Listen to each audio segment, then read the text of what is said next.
Welcome back, my dear learners. Uh, in previous lecture, we discussed about definition and introduction, benefits of using computer and computer as a system. In this lecture, we discuss about basic operations of computer and most important topic for examination point of view, that is characteristic of computer, and third one is classifications of computer. So शुरू करते हैं। पहला topic हमारा है basic operations.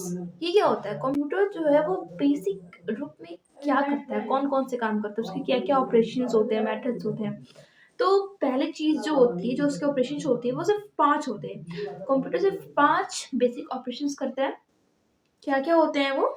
पहला होता है inputting, दूसरा आउटपुटिंग, तीसरा प्रोसेसिंग, चौथा कंट्रोलिंग एंड पांचवा स्टोरिंग। अब पहला क्या हमारा इनपुट है। तो इनपुटिंग क्या होता है? जब हम एक यूजर हैं, जब हम कंप्यूटर को कोई कमांड करते हैं, कोई कमांड देते हैं, हम उससे जब कोई इनपुट देते हैं, जैसे कि हमें मल्टीप्लाई करना है, तो हम इनपुट तो देंगे ना कि हमें किस नंबर्स में मल्टीप्लाई करना है। तो हमने 2 into 2 दिया, तो ये जो 2 into 2 है ना बच्चा, वो इनपुट है जो एक यूजर द्वारा कंप्यूटर को दिया जाता है। तो ये इनपुट हो गया। दूसरा क्या है? आउटपुटिंग है। लेकिन उससे पहले एक चीज होता है प्रोसेस, जिसे हम प्रोसेसिंग कहते हैं ऑपरेशंस में। ये प्रोसेसिंग क्या है? जब जो कंप्यूटर है, जो सीपीयू है, उसके पास ये कार्यभार होता है प्रोसेसिंग करने का। तो वहां पे जाके जो एएलयू होता है, जिसके बारे में हम आगे पढ़ रहे होंगे, उसका काम होता है अर्थमेटिक एंड लॉजिक ऑपरेशंस को करना। ये जो अर्थमेटिक चीजें होती हैं, जैसे कि मल्टीप्लाई, डिवाइड, मॉड्यूल, उसके बाद जितनी सब्ट्रैक्शन, डिवीजन, एडिशन, तो वो सब ये करता है। जब वो ये करता है, उसको करने का काम होता है। और एक और चीज होती है सीपीयू में, सेंट्रल प्रोसेसिंग यूनिट, जिसका फुल फॉर्म होता है, आई होप आप सबको पता होगा। एक और चीज होती है उसके अंदर, सीयू, कंट्रोल यूनिट, जो उस चीज को कंट्रोल कर रहा होता है। तो ये क्या, एक प्रोसेसिंग है, प्रोसेसिंग मेथड चल रहा है। तो ये जो प्रोसेस होता है, 2 into 2 को वो मल्टीप्लाई करता है, और फिर जो चीज जो आंसर हमें मिलता है, वो आउटपुटिंग होता है, आउटपुट होता है हमारा। 2 into 4, 2 into 2 = 4, 4 जो होता है वो हमारा आउटपुट हो गया। ये आउटपुटिंग हमें मिल गया। हमने कंट्रोलिंग भी देख लिया और इसमें हमने प्रोसेसिंग भी देख लिया। कंट्रोलिंग मैंने बताया कि जब हम क्या करते हैं, इनपुट देते हैं, जब वो सीपीयू एएलयू जो उसमें होता है, वो जो प्रोसेस कर रहा होता है, तो उसमें ही एक पार्ट होता है सीयू, कंट्रोल यूनिट, जिसका काम होता है उस प्रोसेसिंग, जो प्रोसेस हो रहा है उसको कंट्रोल करना। तो ये क्या काम हो गया? कंट्रोलिंग करने का भी। अच्छा, मान लो एएलयू एक दूसरा काम कर रहा है, फिर मान लो किसी और ने कोई दूसरा जो है वो इनपुट दे दिया प्रोसेस करने के लिए, या कमांड दे दिया। हम कंप्यूटर को मल्टीटास्क के रूप में जानते हैं कि वो एक मल्टीटास्कर है। तो बहुत सारी चीजें होती है ना भाई, तो वो कंट्रोल काम करता है, सारी चीजों को कंट्रोल करता है। इसको भी देख रहा है, उसको भी देख रहा है। आप डेली लाइफ में मम्मी को देख सकते हो, मम्मी हर किसी को कंट्रोल करती है, हर चीज को कंट्रोल कर रही होती है। आपको भी, पापा लोगों को भी, दादा दादी को भी, घर को भी, सबको मैनेज करती है, कंट्रोल करती है। तो यहाँ पे कंट्रोलिंग हो गया। और हमने फिर प्रोसेसिंग भी पढ़ लिया, और इनपुटिंग भी, और आउटपुटिंग भी। अब मेन क्या बचा? फर्स्ट हमारा स्टोरेज। स्टोरेज क्या होता है? अब हमने ये चीजें कर ली, हमने इतना कुछ कर लिया, तो अब भाई जो हमने जो प्रोसेस किया, हमारे लिए छोटी सी बात है, 2 into 2 = 4, ये हो गया। लेकिन जब हम कोई बड़ा कमांड करते हैं, जब कोई हम बड़ा जो चीज बड़ी प्रोसेसिंग करते हैं, कोडिंग्स वगैरह करते हैं, तो भाई वो तो हम तो एक बार ही करेंगे ना। 2-2 हजार 5-5 हजार के जो कोड्स है, वो तो हम बार बार तो लिखेंगे नहीं। तो एक होता है स्टोरिंग। स्टोरिंग ये कंप्यूटर के ऑपरेशन है।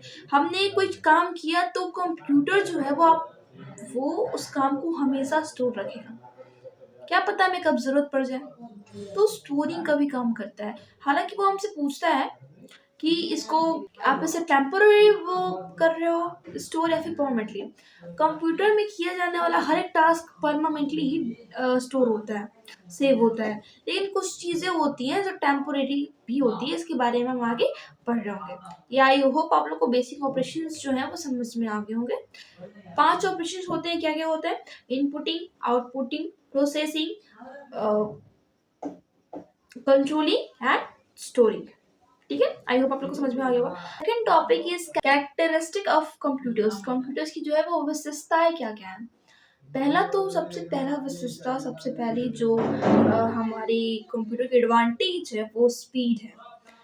हम जब भी कोई काम करते हैं ना बच्चों, ह्यूमन, मान लो हमें कोई काम दिया गया कि हमें 2 into 2 करना है, 2 into 2 4, 4 into 2 8, 8 into 2 16, 16 into 2 32। हमने इतना कर लिया, लेकिन जैसे ही 32 into 2 लगेगा हमारी ये स्पीड ऑटोमेटिक घट जाएगी। हमारी स्पीड जो होगी वो ऑटोमेटिक घट जाएगी। लेकिन अगर यही काम कंप्यूटर करे ना, तो जितने देर में हम 2 into 2 कर रहे हैं ना, 2 into 2 करके 4 कर रहे हैं, उतने देर में ये 2 into 2 100 टाइम्स करके आपका वो जो है हमारा आउटपुट जो है वो तैयार रखेगा। ये है बच्चा इसकी स्पीड। ये जो है ना इसकी स्पीड क्या होती है ना कि आप कंप्यूटर के स्पीड को इस बात से समझ सकते हो कि वो मिलियंस ऑफ इंस्ट्रक्शंस पर सेकंड में फॉलो करता है और इंस्ट्रक्ट करता है। मतलब कि जिस काम को हम करने में महीनों लगाते हैं, आई मीन टू से, वो बस यू सॉल्व कर देता है। आपसे कहूँ कि 4 times 4 मल्टीप्लाई 6 times 6 को आप मल्टीप्लाई करो आपस में। 4 times 4 मल्टीप्लाई 6 times 6 को आप आपस में मल्टीप्लाई करो, तो आप कर सकते हो। मान लो आपको 10 मिनट लगेंगे करने में, आप 10 मिनट में कर सकते हो। लेकिन ये मिली सेकेंड्स उससे भी कम ये टाइम लेगा और आपको आपका जो रिजल्ट है वो दे देगा। तो ये इसकी स्पीड की बात हो गई। सेकंड क्या है, एक्यूरेसी। ऐसा नहीं है कि मान लो अब ये एकदम मिली सेकेंड्स माइक्रो सेकेंड्स में काम कर रहा है तो कुछ गलती करेगा, नहीं। इसकी जो एक्यूरेसी है ना वो 100% होती है। इसका किया हुआ काम 1%, 0 पॉइंट माइनस में भी गलत नहीं निकाल सकता है कोई। ये 100% एक्यूरेसी के साथ अपने काम को करता है, अपने इंस्ट्रक्शंस को फॉलो करता है और हमें आउटपुट देता है। हाँ, गलती होती है लेकिन वो हमसे ही होती है। हम ही प्रोसेस करने में या फिर उसको इनपुट देने में कहीं गलती करते हैं, कहीं गड़बड़ी करते हैं, तो हमें लगता है कि हमारा आंसर इसने गलत दिया। नहीं, उसने अपने जो इसको इंस्ट्रक्शंस दिए हैं उस हिसाब से तो इसने सही आउटपुट दिया है आपको। आपके इंस्ट्रक्शंस में गलत कुछ आपने किया है, तब जाके आपके हिसाब से इसके इंस्ट्रक्शंस जो हैं, इसके जो आउटपुट है वो गलत है, बट ये गलत नहीं करता है, इसकी एक्यूरेसी 100% होती है।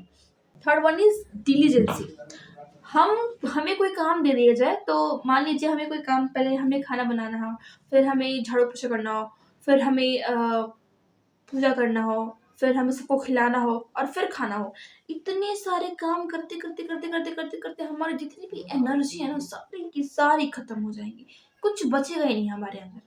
लेकिन कंप्यूटर ऐसा नहीं कर सकता। वो मिलियंस ऑफ टास्क ना पर सेकंड करेगा और उसी एनर्जेटिक वे में करेगा जिस वे में उसने फर्स्ट काम को किया था। उसको आप थाउजेंड्स ऑफ वर्क दे दो एक बार में, वो करेगा।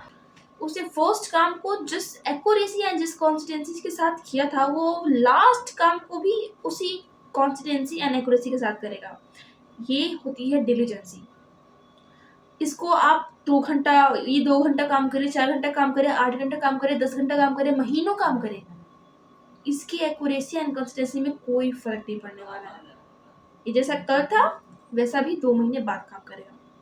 लेकिन इंसान एक दिन में अगर इंसान को 5 काम दिए जाए ना, तो वो फर्स्ट काम तो एनर्जेटिक वे में करेगा, उसके अंदर एनर्जी रहेगी, लेकिन लास्ट काम तक आते आते उसकी सारी की सारी एनर्जी पानी पानी हो जाएंगी, मिट्टी में मिल जाएंगी, धूल हो जाएंगी। ये चीजें होती है कंप्यूटर से। कंप्यूटर कभी थकता नहीं है। That's called delete. Fourth one is क्या है, फोर्थ क्या है हमारा, फोर्थ की कैरेक्टरिस्टिक क्या है, रिलायबिलिटी है। ये रिलायबल होता है, इसमें हम आसानी से ट्रस्ट कर सकते हैं। कैसे इसमें आसानी से ट्रस्ट कर सकते हैं कि जितनी भी बड़ी बड़ी कंपनियां हैं, जितने भी बिजनेसमैन हैं, वो सारे किस चीज पे ट्रस्ट करते हैं, कंप्यूटर पे। सारे लोग, सारे सिस्टम जो है वो कंप्यूटर में इंस्टॉल्ड है एंड सेव्ड है। जितनी भी चीजें हो रही है सारी आप देख रहे हो कि ऑनलाइन चीज हो रही है, कैसे हो रही है, कंप्यूटर से हो रही है। हर चीज को कंप्यूटर मैनेज कर रहा है। ये रिलायबिलिटी है। फिफ्थ क्या है, वर्सट फिफ्थ क्या है, वर्सटिलिटी है। इट मीन्स कि जो कंप्यूटर है ना वो हर फील्ड में वर्क करने में कैपेबल हो गया है। आप जहाँ देखोगे, जिस फील्ड में देखोगे, सिर्फ और सिर्फ कंप्यूटर का यूज हो रहा है। बच्चे पढ़ रहे हैं कंप्यूटर से, हॉस्पिटल में सारे जो भी काम हो रहे हैं काउंटर्स पे, आप देख रहे हो सिर्फ नाम के ज़रिए सारे डिटेल्स जो हैं वो मालूम कर लिए जा रहे हैं पेशेंट्स के। हॉस्पिटल्स में काम हो रहे हैं कंप्यूटर से। उसके बाद फिर स्कूल्स में, मॉल, दुकानों पे आप देखोगे तो कंप्यूटर लगाया हुआ है। ये है इसकी वर्सेटिलिटी। कंप्यूटर ने हर एक फील्ड में अपनी एक जगह बना ली है, और एक हर फील्ड में ऑलमोस्ट ये कैपेबल हो चुका है हर काम को करने के लिए। अब नेक्स्ट क्या है हमारा? नेक्स्ट है स्टोरेज कैपेसिटी। इसकी स्टोरेज कैपेसिटी इतनी तगड़ी है कि मैं क्या बताऊं। ये large amount of data instructions को ये अपने अंदर स्टोर कर दे सकता है। जस्ट आप एक बात सोचो, जो भी ये वर्डपैड है हमारा, ये जो मैंने अभी खोल रखा है आपके सामने लैपटॉप में, ये वर्डपैड है। इस पे आप 20, 25, 30 लाख वर्ड्स लिखोगे ना, और उसको सेव करोगे, तो कंप्यूटर मात्र इसको सेव करने के लिए 10 MB या फिर उससे भी कम एक स्टोर कैपेसिटी जो होता है ना वो लेगा। आजकल हम HD में फोटोज भी खींच रहे हैं फोन में ना, तो उसकी आप देखो कि उसका जो वो स्पेस होता है फ़ोन में, वो 12, 13, 20, 25 MB तक जा सकता है। जितनी अच्छी क्वालिटी ऑफ फ़ोटो, उतना ज़्यादा उसकी स्टोरेज कैपेसिटी, उतना ज़्यादा वो प्लेस कवर करता है फ़ोन में, स्टोरेज में। तो ऐसा कंप्यूटर के साथ नहीं है। आप जितनी चीज़ें चाहो उतनी चीज़ों आपको आप कवर कर सकते हो, क्योंकि इसका जो वो स्टोरेज जो उसका वो आता है, वो टीबी में आता है, टेराबाइट, जो कि बहुत ज़्यादा है। आप उसमें 20, 30, 50 हज़ार तक फोटोज जो हैं, जो न्यू वर्जन के जो लैपटॉप्स कंप्यूटर्स आ रहे हैं, उसमें आप 50 हज़ार तक के फोटोज जो है ना, वो इजीली आप स्टोर करके रख सकते हो। वीडियोज हो गए, जितनी सारी भी चीजें हो गई, आप उसमें स्टोर करके रख सकते हो। Okay okay, storage capacity. Seventh हो गया हमारा ऑटोमेटिक। ये ऑटोमेटिक काम करता है। जब हमने एक बार इसको इंस्ट्रक्शंस दे दी ना, तो हमें फिर उसको फिर कुछ छेड़छाड़ करने की जरूरत नहीं है। जब तक वो आपका काम जो है वो खत्म नहीं करेगा, तब तक वो रुकेगा नहीं। That's called automatic automation. आपने इसको एक इंस्ट्रक्शन दे दिया कि हाँ, जितने भी सारे फाइल्स हैं, जितने भी सारे मतलब कि जैसे कि जस्ट लाइक कंपाइलर या फिर इंटरप्टर क्या करता है, ये हम आगे पढ़ रहे होंगे, मैं जस्ट ऐसे ही अभी बोल रही हूँ एक एग्जांपल के तौर पे। वो लाइन बाय लाइन चीज़ों को रीड करता है। आपको उसको रोकने की जरूरत नहीं, वो रुकेगा भी नहीं, क्योंकि हमने उसको इंस्ट्रक्शन दे दिया कि आपको रीड करना है, उस चीज़ को रीड करना है, वो रीड करेगा। जब तक वो एंडिंग पॉइंट पे नहीं पहुंचेगा, तब तक वो रुकेगा नहीं। दैट्स कॉल्ड इसका ऑटोमेटिक या फिर ऑटोमेटेशन। नेक्स्ट क्या हमारा? मल्टीटास्किंग।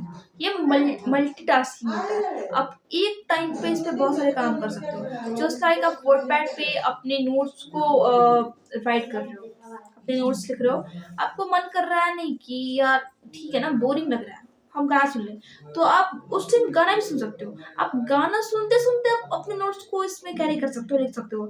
अब फिर आपका मन हुआ, किसी ने कहा कि भाई ये प्रिंट निकाल देना, आप गाना भी सुन रहे हो, आप नोट्स भी लिख रहे हो उस टाइम, और आपने वो जो है वो अपना जो प्रिंट है, जो भी उसके पेपर से, उसको अपने प्रिंट भी कर लिया। That's called multitasking. एक टाइम पे बहुत सारे कामों को ये कंट्रोल कर सकता है, वो कैपेबल है।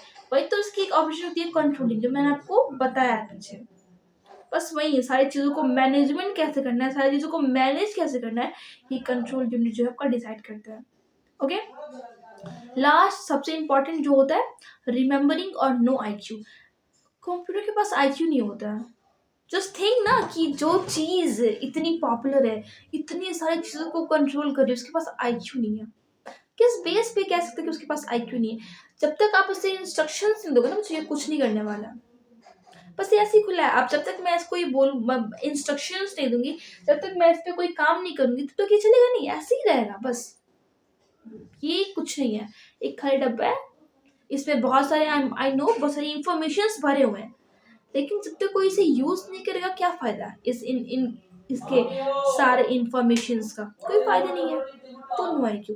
और रिमेम्बरिंग पावर इसकी बहुत तगड़ी होती है, जैसे कि मैंने बताया कि स्टोरेज कैपेसिटी इसकी बहुत ही लार्ज अमाउंट की होती है। और सबसे अच्छी बात जो मैंने प्रीवियस जो है उसमें बता रखा है, प्रीवियस वीडियो में, कि ये जो है ना, सारे जो डाटा और इन्फॉर्मेशन होती है ना, उसको ऑर्गेनाइज करके रखता है। मान लीजिए इसकी जो रिमेम्बरिंग है, मान लीजिए मैंने कोई चीज़ की है,